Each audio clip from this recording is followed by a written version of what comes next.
All right, so I'm now going to introduce to you Allison Taba. Allison is a licensed physical therapist with special training in oncology, rehabilitation, and lymphedema therapy, and she works with us at the Lifestyle Center at Diablo Valley Oncology.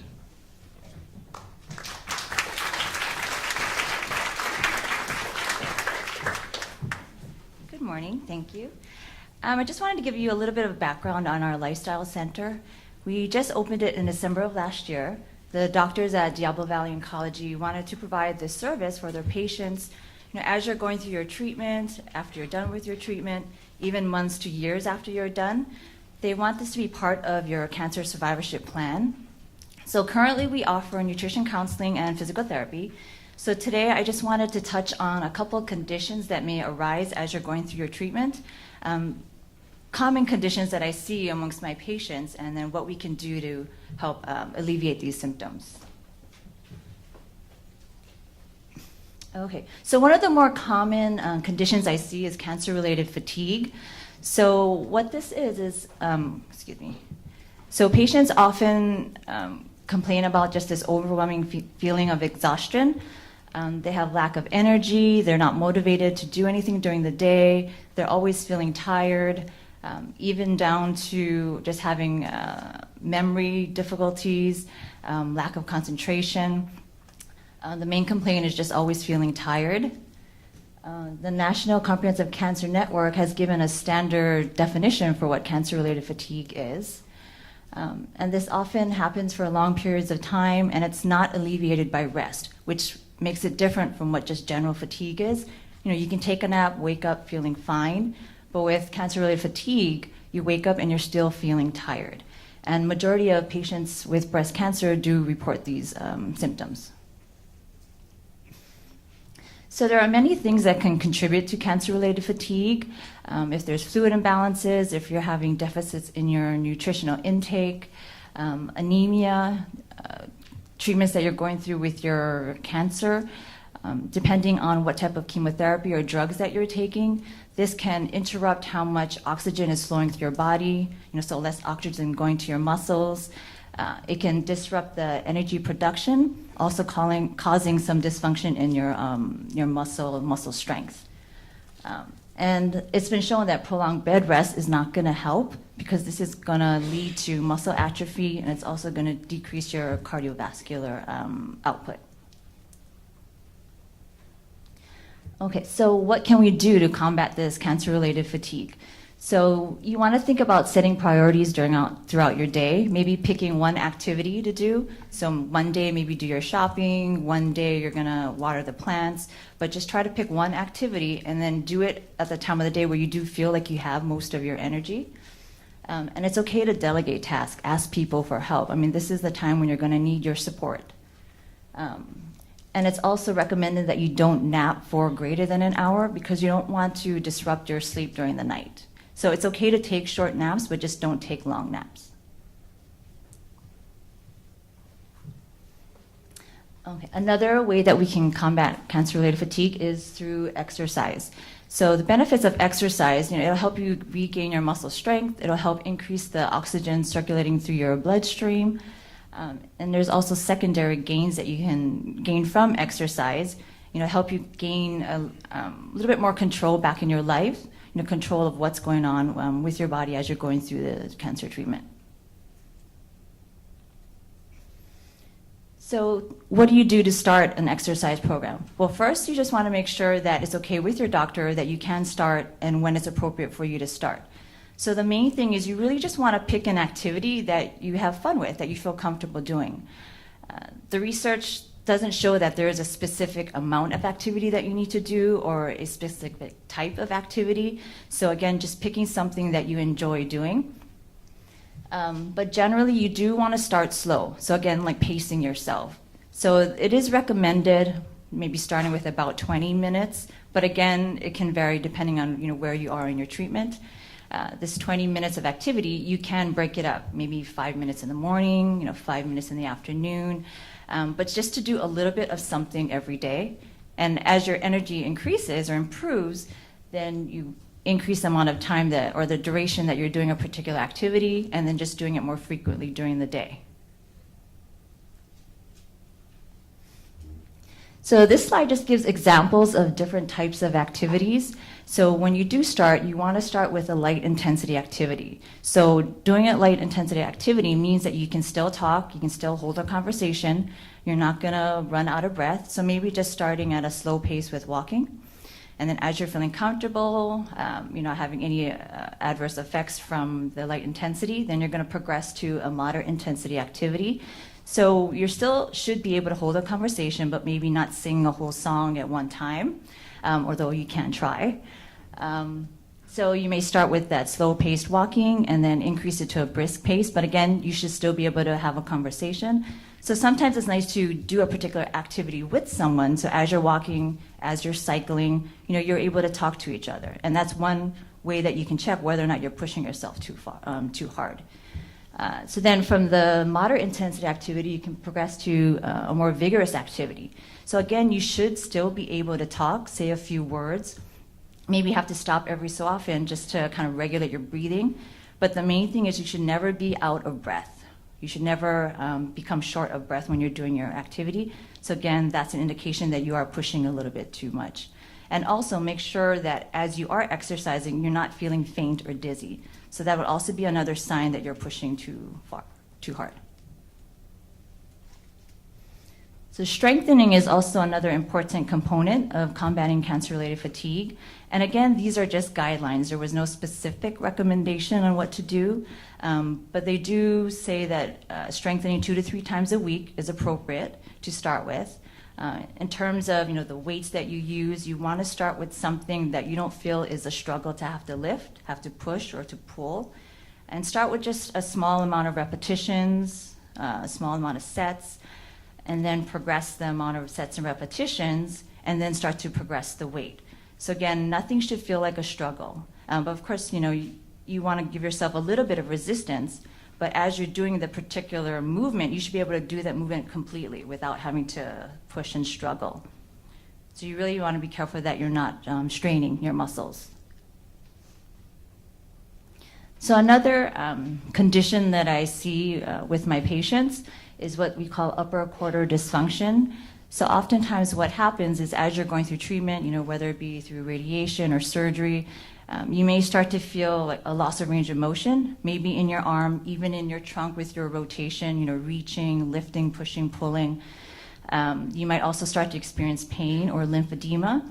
So there's a couple of things I'm going to touch on today with regards to upper quarter dysfunction. And this is something that's fairly common among patients that have gone through treatment or even patients that are far out from treatment.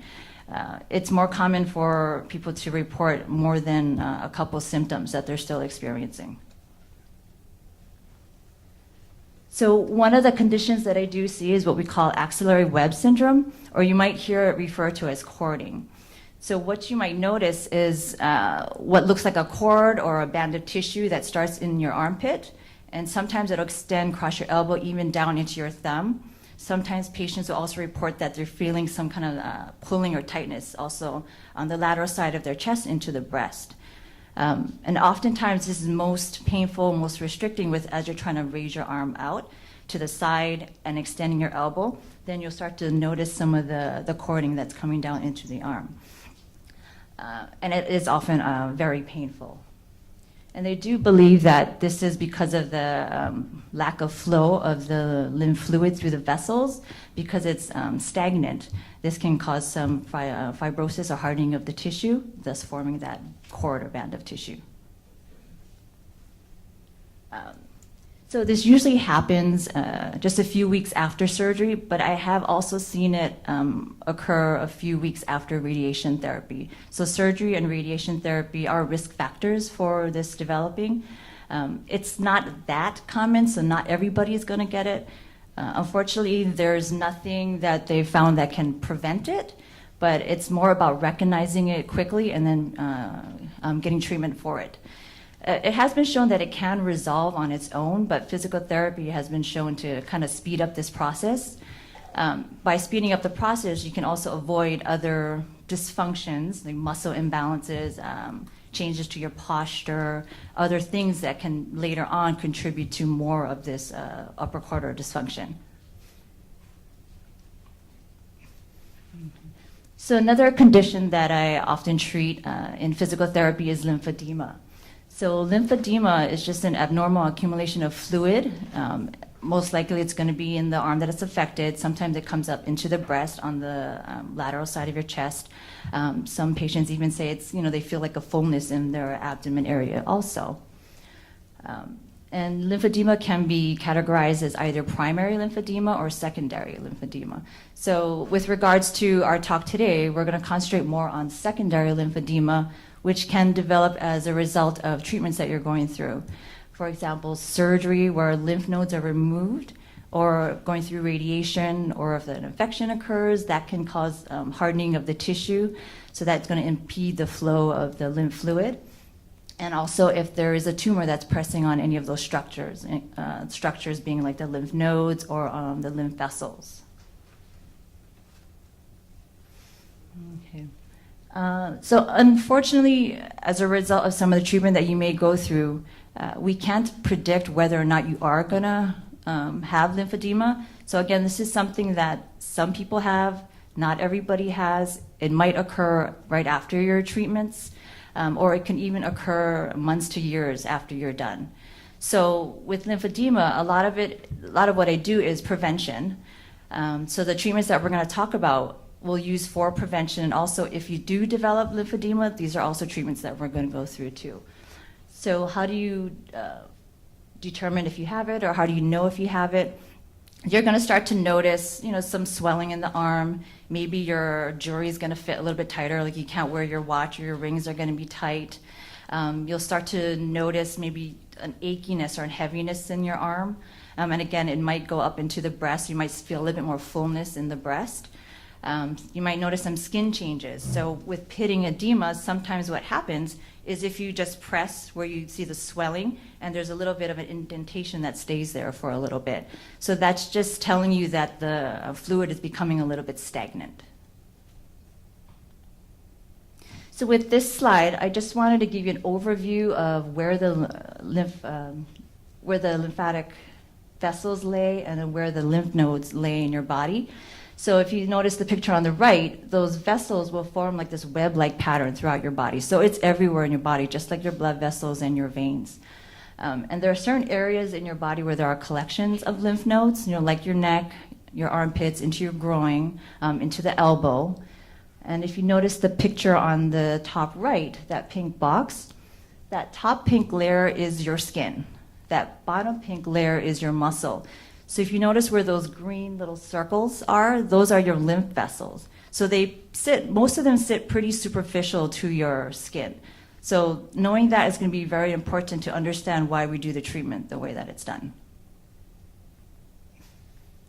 One form of treatment is manual lymphatic drainage. So with this technique, it's not considered a massage. So if you remember that slide where the vessels are very superficial, you're not going to push to the point of the muscle, because basically you're just squashing the fluid, so you're not assisting with the flow.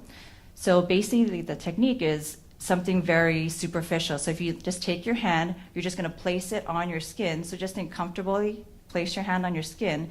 So it's just enough pressure to see the skin move, just enough pressure to feel a little bit of stretch.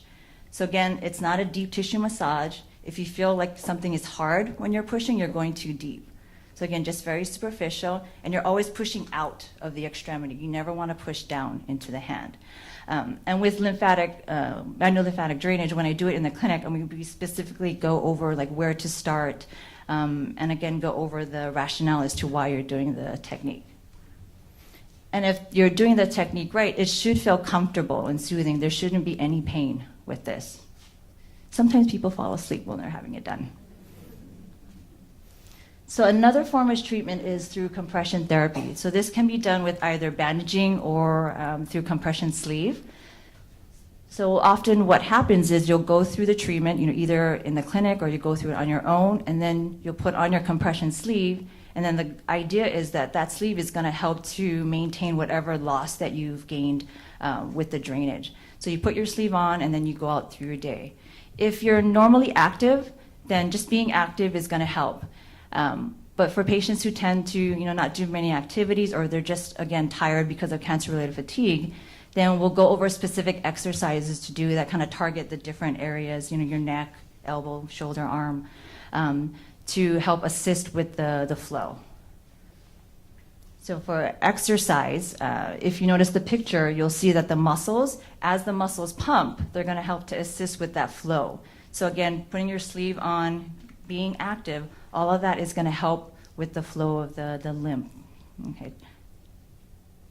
And also there are other benefits from exercise, feeling better, getting more energy. Okay, so we've been sitting for a while, so I want everybody to stand up. So we're just going to go through just some general exercises, similar to what I'd be giving my patients to just help stimulate your lymph flow. I have to take this with me. Okay, so first I want everybody to put your hands on your belly. So we're going to start with just some diaphragmatic breathing. So to do that, as you breathe out, your belly should go out. As you inhale, as you exhale, belly should go down. So basically, just think of it as breathing through your belly. So I start with this because one of the main lymph vessels actually goes through your diaphragm. So if you just start with that diaphragmatic breathing, you're going to start to stimulate that vessel. Okay, and usually maybe 5 to 7 times. There's no specific number. Okay. Now we're going to move on to your neck. So there are lymph nodes in the neck, so you're just going to start to tilt your head one way. And again, you have to go within what range is comfortable for yourself. So again, we don't want to strain the muscles. Okay, and then again, just turning your head, stimulating those lymph nodes in your neck. Okay, so now let's move on to your shoulders, just rolling back, getting those lymph nodes that are in your axilla or your armpits. Okay, switch it, roll the other way. Okay, so next one, careful not to hit your neighbor. You're going to extend one arm up as far back as you go, other arm back. So as you reach, really try to think of extending your arms, opening up your chest. Good. Then just go to what range feels comfortable for you. Good, again.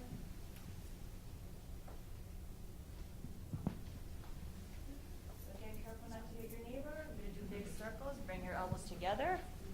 Reaching up. Open. Arms down. Good. Then whatever is comfortable for you. Reach up. Open. Aim those elbows for your back pockets. Really open up your chest. Good. Again. Up. Open. Okay, good. Let's look at your elbows. So you're going to bend, touch your shoulder. Extend your shoulders. And like the treatment, the exercises are going to follow a certain sequence, starting with your neck, your shoulders, your elbows. And then we're going to go down to your wrist. Circles one way, circles the other way. And then just squeeze the hands and open. Squeeze and open. Yes, very good. So those are just some examples of exercises to do. It's very simple. It shouldn't strain yourself. But main thing with your exercises, just pick an activity that you enjoy. All right, thank you.